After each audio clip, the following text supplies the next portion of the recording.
नमस्कार दोस्तों। तो आज हम लेंगे एक नया टॉपिक बीजी व्यंजक, जो जिसमें हम गुणनखंड, बहुपद के गुणनखंड, बहुपद के गुणनखंड, सामान्यतः हम अंक गणित में गुणनखंड पढ़ते हैं, वैसा ही हम बहुपद बीजी व्यंजक में भी, बीज गणित में भी गुणनखंड पढ़ेंगे। समीकरण, बीजी व्यंजक का समीकरण, दो स्तर वाले रेखिक समीकरण और द्विघात समीकरण, ये टॉपिक है जिसमें सामान्यतः अपन देखते हैं कि दो तीन टॉपिक अलग अलग लग रहे हैं। एक तो गुणनखंड वाला और रेखिक समीकरण और द्विघात समीकरण। रेखिक समीकरण में भी एक दो चर वाला समीकरण है। तो हम सबसे पहले इस यूनिट को समझने से पहले हम देखेंगे कि कुछ शब्दावलियाँ होती है जो इस पूरी यूनिट को बहुत अच्छी तरीके से प्रभावित करती है। तो उस शब्दों को हम पहले अच्छी तरीके से जानेंगे कि ये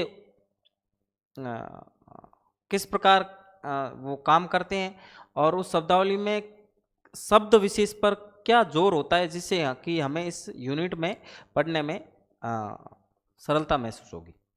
तो हम बीजी व्यंजक में दो शब्द लेते हैं, एक होता है चर, एक होता है अचर। अचर तो हम सिंपल सी भाषा में ये समझते हैं कि चर का मतलब होता है विचरण करने वाला, विचरण करने वाला। और अचर का मतलब विचरण नहीं करना। हम गणित की तरफ नहीं जा रहे हैं, हम इसका शाब्दिक अर्थ पढ़ रहे हैं कि चर का मतलब होता है विचरण करने वाला, चलने वाला, और अचर का मतलब होता है विचरण नहीं करने वाला। ठीक है। अब तो चर का मतलब गणित में क्या लेंगे? विचरण करने का मतलब ये हुआ उसका मान स्थिर नहीं रह रहा है। मतलब जो भी, यदि कोई पशु विचरण कर रहा है तो वो अपनी जगह स्थिर नहीं है। ठीक है। और गणित में ये है कि उसका जो मान है, आंकिक मान है, उसका वो जो कि क्या है, स्थिर नहीं है। आंकिक मान स्थिर नहीं है, स्थिर नहीं, बस यही। ठीक है। और अचर का मतलब क्या होता है? आंकिक मान होता है वो स्थिर होता है, आंकिक मान स्थिर होता है।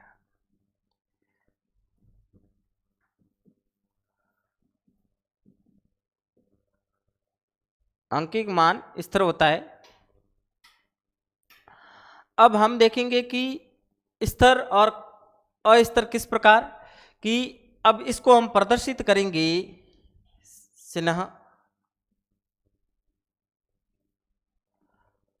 चिन्ह तथा वर्ण से, और इनका मान होता है आंकिक मान, आंकिक मान ही होता है, आंकिक मान ही होता है।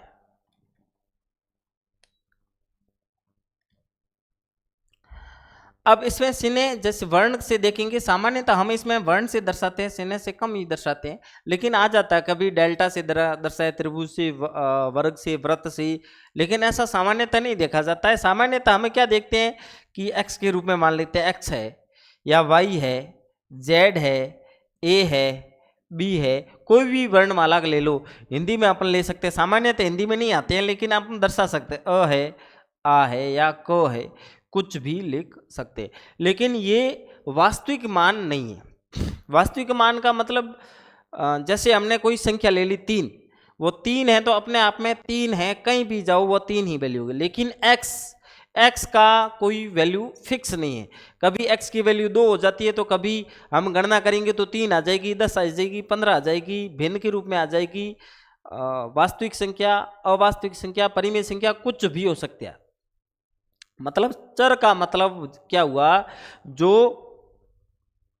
जिनका आंकिक मान स्थिर नहीं है और जिनको वर्णमाला से दर्शाया जा रहा है।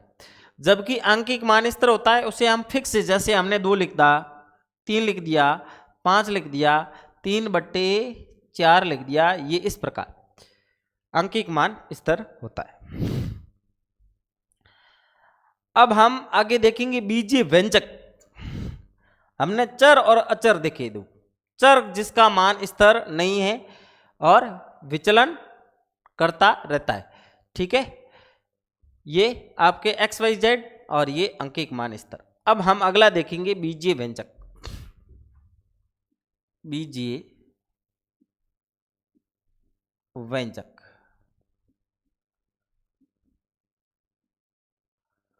अब बीजीय व्यंजक हम देखेंगे चर और अचर की सहायता से जो बनते हैं।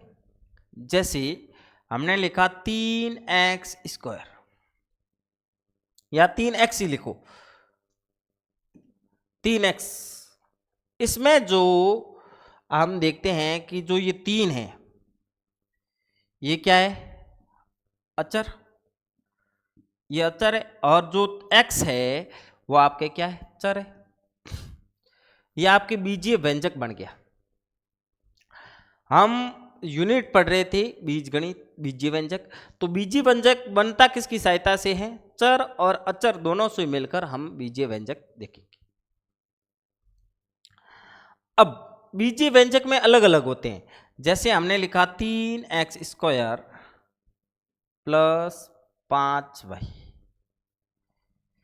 ये तो बीजीय व्यंजक बन गया। बीजीय व्यंजक किसकी सहायता से बनेंगे, चर और अचर में।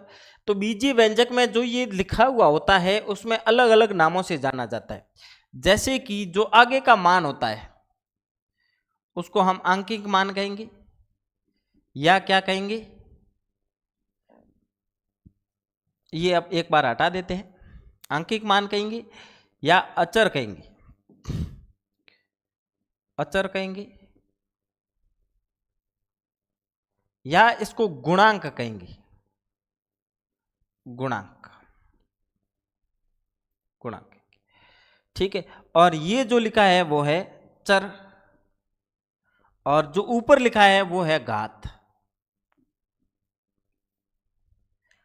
अब जो 3x² हमने लिखा उसका जो 3 है वो गुणांक है या अंकिक मान है या अचर पद है, और जो x है वो चर पद है, और जो ऊपर घात में दो लिखा हुआ है वो घात है। अब हम इसे जोड़ेंगे। हमने जो अभी लिखा 5x लिखा या 5y लिखा, कुछ भी लिखा। अब हमें जोड़ने से, जोड़ और घटाना दोनों ही, प्लस और माइनस, गुणा और भाग नहीं, प्लस और माइनस से पद बनते हैं। जैसे ही मैंने प्लस लगा के दो पद, यानी प्लस से पद की अलग अलग हो गई, यानी बॉर्डर बन गई, यानी एक पद तो ये हो गया और दूसरा पद ये हो गया। तो ये आपके योग एवं जो घटाव की संक्रिया से हैं पद निर्मित हो जाते हैं। अब हम आगे देखेंगे कि किस प्रकार, जैसे हम जोड़ बाकी करते हैं या जो सामान्यतः जोड़ बाकी में देखा जाता है, गुणे में तो सभी से संख्याओं से गुणा हो जाता है, लेकिन जोड़ना, हम जोड़ में एक देखेंगे सजातीय, सजातीय, सजातीय पद। जो सजातीय, उसका मतलब क्या होता है, सजातीय पद है उसका मतलब क्या होता है, उसका मतलब ये होता है कि जो संख्या दी हुई है, जो दिया हुआ है, उसका जो चर है, चर तथा उसकी घात, उसकी घात समान होनी चाहिए, तब वो क्या कहलाएगा, बीजीय व्यंजक का सजातीय पद कहलाएगा। सजातीय पद कैसे कहलाएगा कि उसकी चर, जो भी चर, जैसे x ले लिया तो दूसरा भी x होना चाहिए, और x की जो घात है, यदि पहले x में 2 घात है तो तीसरे में भी 2 घात होनी चाहिए। जैसे कि मैंने लिखा 5x²। अब शर्त क्या है कि जो चर है वो समान होना चाहिए, तो चर ये समान, इसकी घात भी समान होनी चाहिए, घात भी समान, घात भी समान हो गई। अब देखो उसके आगे कुछ भी अंकिक मान लिख दो आप, 25 लिख दो, 10 लिख दो, 15 लिख दो, तो ये सजातीय पद है। अंकिक मान से कोई निर्भर नहीं करता सजातीय पद में। सजातीय पद में क्या निर्भर करता है कि उसका चर तथा उसकी घात समान होनी सही। ये आगे बहुत बड़ा जोड़ने में घटाने में काम आएगा कि हम जोड़ व घटाव किससे कर सकते हैं, सजातीय पदों से ही कर सकते हैं। तो हमने सजातीय पद देखे, सजातीय में क्या होगा, चर तथा उसकी घात समान होगी। अब हम आगे देखेंगे बहुपद। बहुपद कुछ अलग अलग तरह की थ्योरी पढ़ लेते हैं, जिसमें से हम आगे जो क्वेश्चन करेंगे उसमें सरलता होगी। बीजीय व्यंजक सामान्यतः जो गणित को पसंद नहीं करते हैं वे इससे दूर हट के चलते हैं कि बीजीय व्यंजक कितना ही कठिन है, कैसे जोड़ेंगे, कैसे घटाएंगे, कैसे गुणा करेंगे, कैसे द्विघात होता है, तो हम सब आसानी से समझ रहे हैं। अब हम देखेंगे बहुपद। बहुपद क्या होता है? बहुपद स्पष्ट है, एक या अधिक, एक या अधिक, अधिक। अब देखो बहुपद आया, शब्द क्या आया, बहुपद, यानी एक या अधिक क्या होंगे, पद। एक या अधिक पदों से निर्मित जो व्यंजक है वह बहुपद व्यंजक कहलाएगा। पदों से निर्मित व्यंजक। हम घात की बात नहीं कर रहे हैं, जो हम आगे एक आ रहा है वर्डिंग द्विघात, घात की बात नहीं कर रहे हैं, हम बात किसकी कर रहे हैं, पद की, एक या एक से अधिक पद। अब देखो पद हमने पीछे देखा था कि प्लस और माइनस जहां से लग जाए वहां से पद अलग हो जाता है। अब जैसे हम देखेंगे, जैसे मैंने लिखा 3x square plus 7x y plus y square, अब मैंने ये लिखा, अब क्या ये बहुपद है? बिल्कुल बहुपद है। बहुपद होने की शर्त होती है, पहले तो वो बाद में पढ़ेंगे, लेकिन बहुपद में क्या, एक या एक से अधिक पद, बिल्कुल है, 3 पद है इसमें, 1 2 और 3। अब हम बहुपद होने की शर्त, कभी कभी क्या लगता है कि बहुपद है लेकिन होता नहीं है। बहुपद होने की शर्त हम देखेंगे, बहुपद होने की शर्त, बहुपद होने की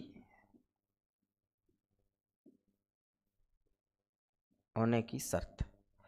अब इसमें देखो हमारे क्वेश्चन पूछा जा सकता है कि बहुपद होने की जो बहुपद के जो रूल्स होके उस आधार पर एक क्वेश्चन पूछा जा सकता है। तो हम देखो, जो चर होगा, जो ये चर दिख रहे हैं x एक्स वाई या वाई स्क्वायर, ये एक सर, एक दूसरा सर, तीसरा सर एक्स वाई, ये क्या होगा, चर की जो घात है, चर की घात क्या होगी, ऋणेतर।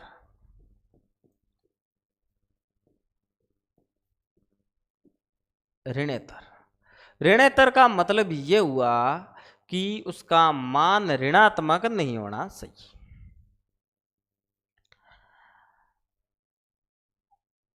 अब ऋणोत्तर मतलब क्या होगा, धनात्मक, धनात्मक पूर्णांक, ऋण उत्तर यानी ऋणात्मक को छोड़कर, यानी धनात्मक पूर्णांक होगा। हो क्या नहीं सकता, क्या चर की घात क्या नहीं हो सकती, एक तो ऋणात्मक नहीं हो सकती, ऋणात्मक नहीं हो सकती, और दूसरा भिन्न रूप में नहीं, कि चर की घात ऋणोत्तर यानी ऋणोत्तर हो, क्या धनात्मक पूर्णांक हो, जैसे x की घात 2, y की घात 2 और एक्स वाई की घात 1, यानी आपके क्या होगा, धनात्मक पूर्णांक घात में हो तो वो बहुपद है। ऋणात्मक यदि घात है, जैसे मैंने लिख दिया x की घात -2, तो ये एक बहुपद नहीं है, बहुपद क्या नहीं है, बहुपद नहीं। अब भिन्न रूप में यानी हमने लिख दिया x की घात 3/4, ये भी बहुपद नहीं, क्योंकि रूल्स में यह कहता है कि धनात्मक पूर्णांक होना चाहिए घात, और दूसरा ऋणात्मक और भिन्न रूप में नहीं होना चाहिए। तीसरी बात, उसका गुणांक है, संख्यात्मक गुणांक है। जैसे 3x² में x² का गुणांक क्या, 3। गुणांक क्या होना चाहिए, गुणांक क्या होना चाहिए, वास्तविक संख्या होनी चाहिए, वास्तविक संख्या होनी चाहिए। वास्तविक संख्या का यह मतलब हुआ कि जैसे परिमेय संख्या है 3/4 है, ये वास्तविक संख्या है, 1 है, 2 है, 3 है, 4 है, ये वास्तविक संख्या है। दशमलव में वाली भी वास्तविक संख्या होती है, लेकिन हम कहते हैं √2 आयोटा वाली संख्या है। ऐसी कुछ संख्याएं होती है जो एक काल्पनिक संख्या होती है, वे वास्तविक संख्याएं नहीं होती है वास्तविक, क्योंकि संख्या जो पद्धति नंबर सिस्टम हमारे इस कोर्स में है नहीं तो ये नंबर सिस्टम में जरूर आता कि वास्तविक संख्या कौन सी है, कौन सी नहीं है, कौन सी परिमेय है, कौन सी अपरिमेय है, पूर्णांक कौन सा है, परिमेय कौन सा है, सब आता। लेकिन अब हमें ध्यान रखना, सामान्यतः रूट वाली संख्या है जिसका वर्गमूल नहीं निकलता, पूर्ण वर्ग नहीं हो, जिनका पूर्ण वर्ग नहीं हो। और दूसरी आयोटा वाली संख्या, यानी मैंने लिख दिया 2i, तो ये क्या हो जाएगा, आपके वास्तविक संख्या नहीं है, अवास्तविक संख्या। और गुणांक में वास्तविक संख्या हो तो वो क्या है, बहुपद है, अन्यथा नहीं। अब हम देखेंगे, जैसे हम क्वेश्चन करते रहते हैं, सामान्यतः हम क्वेश्चन देखते हैं।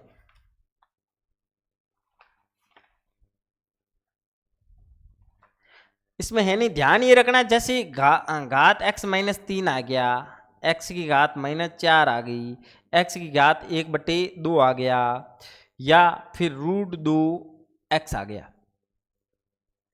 अब जो ये है रूल्स के अंतर्गत है, वे आपके बहुपद में नहीं है, ये बहुपद में नहीं आएगा। आपके ऑप्शन में जो भी आए उस ऑप्शन में ये देखना है कि क्या घात पूर्णांक है, धनात्मक पूर्णांक है, पूर्णांक नहीं धनात्मक पूर्णांक है तो वह बहुपद है। क्या घात भिन्न रूप में नहीं है तो है, भिन्न रूप में है तो वह बहुपद नहीं। अब हम देखेंगे पद के आधार पर, पद के आधार पर बहुपद कितने प्रकार के होते हैं। तो जैसे शून्य बहुपद है, एक बहुपद है, एक का की द्विपद पदी है, त्रिपदी है, चार पदी है, ऐसे। सबसे पहले हम शून्य बहुपदी में क्या होता है कि सबसे पहले बहुपद में चर तो होना चाहिए, लेकिन जैसे मैंने लिखा 3x की घात 0। अब 3x की घात 0 का मतलब क्या हुआ, 3x की किसी भी संख्या की घात 0 हो तो 1, यानी 3 × 1 यानी 3, यानी जो भी सभी गुणांक है, 3 लिख दिया, 4 लिख दिया, या 5 लिख दिया, 6 लिख दिया, 7 लिख दिया, वो क्या है, एक शून्य बहुपद है। सभी संख्यात्मक मान शून्य बहुपद है, ये ध्यान रखना है। कोई भी संख्या दी जाए वो किसके अंतर्गत आ जाएगी, शून्य बहुपद के अंतर्गत, शून्य बहुपद। यानी इसमें x की घात क्या है, 0। दूसरा एक पदी बहुपद। अब भाषा से ही स्पष्ट है कि एक पद जिसमें क्या होगा, एक पद ही होगा। जैसे कि हमने लिख दिया 3a² bc। बहुपद हमेशा कहां से काउंट होता है, पद हमेशा कहां से काउंट होता है, प्लस और माइनस से। क्या इसमें प्लस माइनस लगा, नहीं लगा, तो पद कितना, 1। जैसे 5a 4a² zbc, क्या प्लस लगा, नहीं लगा।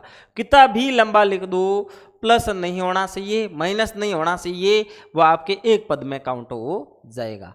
हम क्या लिखेंगे, द्विपदी।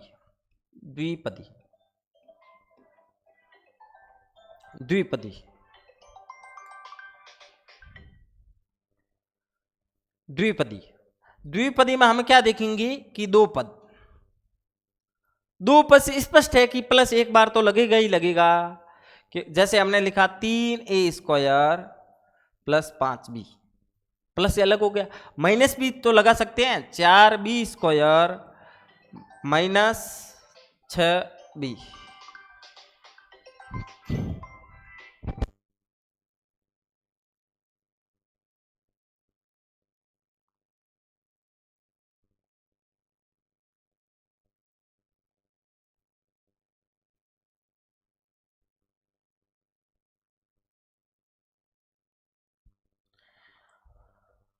माइनस भी तो लगा सकते हैं, यानी 6b। यानी अब माइनस और प्लस से हमेशा पद अलग होते हैं। इसमें प्लस यानी एक पद ये और दूसरा पद यानी कितने, दो पद। यहां भी एक पद ये, एक पद ये, दो पद। अब तीसरे में हम क्या देंगे, त्रिपद, त्रिपदी। यानी ऐसे हम बनाते जाएंगे, 3 पद, 4 पद, 5 पद, 6 पद, 7 पद, 8 पद, 9 पद, जितने बन सकते हैं। उसमें क्या होगा कि आगे प्लस या माइनस लगता जाएगा, गुणा नहीं, प्लस या माइनस ही लगता जाएगा, जिससे बहुपद में। अब देखो कभी कभी क्या होता है, जैसे कि मैंने यहां लिख दिया 4b² plus 6b minus 3b plus 2। अब देखो वैसे तो हम देखते हैं कि 1 2 3 4 पद है, लेकिन नहीं है, क्योंकि देखो 3b और जो 6b है सजातीय है। हमने पीछे पढ़ा कि सजातीय की परिभाषा क्या है। सजातीय की ये परिभाषा है कि वो चर तथा उसकी घात समान होनी चाहिए। चर भी समान है, b और b है, इसकी घात भी एक एक है, तो ये आपस में जुड़ या घट जाएंगे। यानी 6b में से 3b गए, पीछे रहे 3b, किसके, प्लस के, 4b² और प्लस के 2 पद कितने रह गए, 3। जोड़ अथवा घटाव हम सजातीय पदों में ही कर सकते हैं। यहाँ 3 ये जुड़े, यहाँ पीछे और भी यदि b की घात 2 के रूप में कोई संख्या हो तो वह इससे भी जुड़ जाती। सजातीय पद आपस में जुड़ते या घटते। और सजातीय की परिभाषा क्या है, सजातीय हम किसे कहेंगे कि उसकी चर तथा उसकी घात समान होनी सही। अब हमने बहुपद देख लिया, पद देख लिए, शून्य बहुपद, एक ही बहुपद, द्विपद, त्रिपद, 4 पद, 5 पद। अब हम घात में देखेंगे कि घात, एक घात, द्विघात, त्रिघात, 4 घात। सबसे पहले हम घात का पता कैसे लगाएंगे। जैसे हम घात की बात करते हैं, बहुपद की घात, बहुपद की घात, बहुपद की घात, बहुपद की घात का पता कैसे लगाएंगे। यदि कोई बीजीय व्यंजक दिया हुआ है तो उसका जो अधिकतम, जिस पद, बीजीय व्यंजक के जिस पद की अधिकतम घात है वह उस पूरे व्यंजक की घात कहलाएगी। जैसे मैं बता रहा हूं, 3x² माइनस 4b की घात 8 प्लस 3b। अब देखो जुड़ने की संभावना है तो इसमें है नहीं, क्योंकि सभी चर और उसकी घात अलग अलग है, सजातीय इसमें से कोई है नहीं, तो ये जुड़ने की संभावना या अथवा घटने की संभावना है नहीं। अब मैं क्या कह रहा हूं, बहुपद की घात का पता कैसे लगाएंगे कि दिए गए बीजीय व्यंजक में, दिए गए बीजीय व्यंजक में जिस पद की यानी 3 पद है, पहला दूसरा तीसरा, जिस पद की घात सर्वाधिक है वह बहुपद की, बीजीय व्यंजक की बहुपद की घात कहलाएगी। इसमें से देखो पहले की घात कितनी, पहले की अधिकतम यानी 2 घात लग रही है इसमें, 3x² घात कितनी 2, और 4b की घात 8, इसमें घात कितनी लग रही 8, और इसमें घात b की कितनी लग रही 1। तीनों में घात सर्वाधिक कौन सी है 8, तो बहुपद की घात भी कितनी हो जाएगी 8। बात समझ में आई कि किसी भी बीजीय व्यंजक में किसी भी पद की सर्वाधिक घात क्या कहलाएगी, बहुपद की सर्वाधिक घात कहलाएगी। ठीक है, ये बात हमने समझ में आ गई।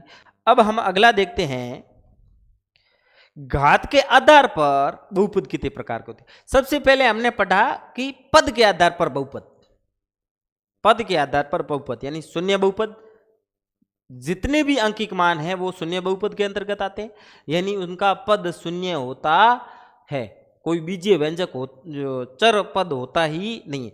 अब आगे एक पद में अर्थात बीजीय व्यंजक तो होंगे, चर होंगे, लेकिन क्या निशान नहीं होगा, प्लस का निशान नहीं होगा। अब द्विपद में बात आएंगे, यानी प्लस माइनस का निशान होगा, लेकिन पद दो होंगे, तीसरे में 3 पद होंगे, 4 पद होंगे, 5 पद होंगे। वो इस प्रकार हम वो पद के आधार पर बहुपद पढ़ा। अब हम देखेंगे घात के आधार पर। घात हमने पढ़ा कि घात कैसे कहेंगे, बहुपद की घात सर्वाधिक घात 8। अब घात के आधार पर, घात के आधार पर बहुपद कितने प्रकार के होते हैं। सबसे पहले हम पढ़ेंगे, इसमें भी शून्य तो घात हो सकती है, शून्य घात इसमें भी तो हो सकती है। जिस प्रकार इस हम देखेंगे शून्य घात, शून्य घात, शून्य घात कैसे थे, 3x की घात 0, पहले उसमें पढ़ा 3x की घात 0, इसमें घात कितनी 0, ये शून्य घात हो गया। अब अचर बहुपद जितने भी होंगे उसमें भी क्या था, जितने भी अंकिक मान थे वो क्या थे, शून्य पद थे, और जितने भी अंकिक मान हैं वो शून्य घात के अंतर्गत आएंगे। अब हम पढ़ेंगे रेखिक घात या एक घात, रेखिक घात। अब हम जो टॉपिक लिखा हुआ है उस टॉपिक की पूरी हम परिभाषा तय करेंगे, यानी रेखिक बहुपद, रेखिक घात नहीं, रेखिक बहुपद। और घात कितनी 1, यहां घात कितनी 0, यहां 0 घात थी, यहां एक घात है। एक घात का मतलब क्या हुआ, 3x। हम पद नहीं पढ़ रहे, पद कितने भी हो सकते हैं, हम घात पढ़ रहे हैं। और घात कैसे ज्ञात करेंगे, उस बीजीय व्यंजक की अधिकतम घात, वो उस बहुपद की घात कहलाएगी। यानी मैंने यहां लिख दिया 3x + 4y, ऐसे मैंने लिखा। हम न चर की बात कर रहे हैं न पद की बात कर रहे हैं, हम बात कर रहे हैं घात की। घात इसमें कितनी होगी, घात इसमें एक ही घात होगी। अधिकतम घात कितनी है, एक ही घात है। शून्य घात इसमें एक ही घात है, x की घात 1, y की घात 1, कितने भी पद ले लो, लेकिन अधिकतम घात कितनी होनी चाहिए, एक ही होनी चाहिए। वो आपके एक रेखिक बहुपद कहलाएगा। अब इसमें भी हमारे टॉपिक है रेखिक समीकरण, और रेखिक इस कारण ही हुआ क्योंकि जहां रेखिक समीकरण पढ़ेंगे वहां चर पदों की जो घात होगी वह एक ही होगी। बात समझ में आई। अब हम देखेंगे द्विघात।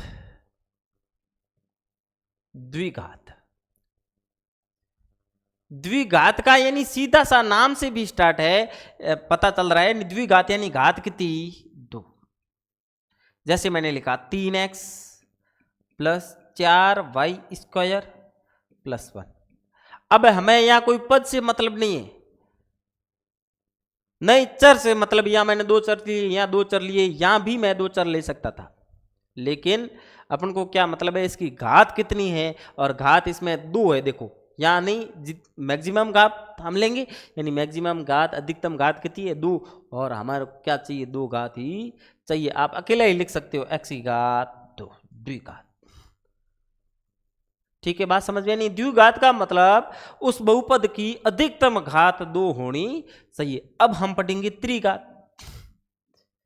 बस इस तरह ये आगे चलता रहेगा, त्रिघात, चतुर्घात, पंचघात, 6 घात, 8, 9, 10, जितने। त्रिघात में क्या होगा, अधिकतम घात कितनी होनी चाहिए आपके 3। अब इसमें देखो घात 2 मैंने लिखी नहीं लिखी तो कोई फर्क नहीं पड़ता, लिखोगी तो भी कोई नहीं फर्क पड़ता। क्यों, क्योंकि हमें कौन सी घात लेनी है, अधिकतम वाली। और अधिकतम घात कौन सी इसमें 3, यानी ये कौन सा हो गया, त्रिघात हो गया। इस प्रकार चलती रहेगी, यानी जिसमें हम 4 घात वाली लेंगे उसमें अधिकतम घात कितनी होगी 4, 5 वाले में 5। तो हमने पद वाले में पढ़ लिया शून्य पदी, एक पदी, द्विपदी, त्रिपदी, चार पदी, ठीक है। और अब हमने घात में भी पढ़ लिया। हमारे ये दो टॉपिक में है रेखिक और द्विघात, ठीक है। अब हम आगे पढ़ेंगे सर्वसमीका। उससे पहले हमने ये सबसे पहले जो टॉपिक का नाम लिखा उसमें से हम क्लियर करना देखेंगे कि गुणनखंड हमने नहीं पढ़ा, बहुपद नहीं पढ़ा। ये देखो, अब हम पढ़ेंगे रेखिक समीकरण। रेखिक में क्या, अभी जैसे हमने पढ़ा ना रेखिक बहुपद, रेखिक बहुपद उसमें क्या अधिकतम घात कितनी, घात कितनी, एक। ये तो बात रेखिक की हो गई। लेकिन दो चर वाले, मतलब इसमें चर दो होने चाहिए। चर का अर्थ क्या हुआ, चर का अर्थ हुआ एक्स वाई जेड जो वर्णमाला है वो, और वो होनी कितनी चाहिए, दो, तो ही मानी। जैसे मैंने लिख दिया एक्स और वाई, बाकी कुछ हो या ना हो लेकिन दो चर होने जरूरी है, तब दो चर हो जाएंगे। रेखिक समीकरण का मतलब हुआ जो हमने चर लिया उसकी घात भी एक होनी चाहिए, अधिकतम घात भी एक होनी चाहिए। और दूसरा हम पढ़ रहे हैं द्विघात समीकरण। द्विघात का मतलब ये हुआ इसमें चर की बात हुई ही नहीं, चर की बात हुई ही नहीं। लेकिन सामान्यतः हम एक पद, एक चर, दो चर भी होता है लेकिन दो चर का हमारे सिलेबस में नहीं है। दो चर से द्विघात समीकरण भी होता है लेकिन हम पढ़ेंगे एक चर का, एक चर का। और घात कितनी, दो, तो हमने लिख दिया 3x² प्लस 2x+1। आगे कुछ भी लिखो या ना लिखो, लेकिन एक चर, एक चर से दो घात, द्विघात समीकरण। दो का होता है जिसमें वो दीर्घ वृत्तखंडन वगैरह होता है, उसमें जो लगता है द्विचर का द्विघात समीकरण लगता है। अब हम त्रिघात ये पढ़ लिया था, आज हम इतना ही देखेंगे। बाकी सर्वसमीका है, बाकी हम अगली क्लास में देखेंगे।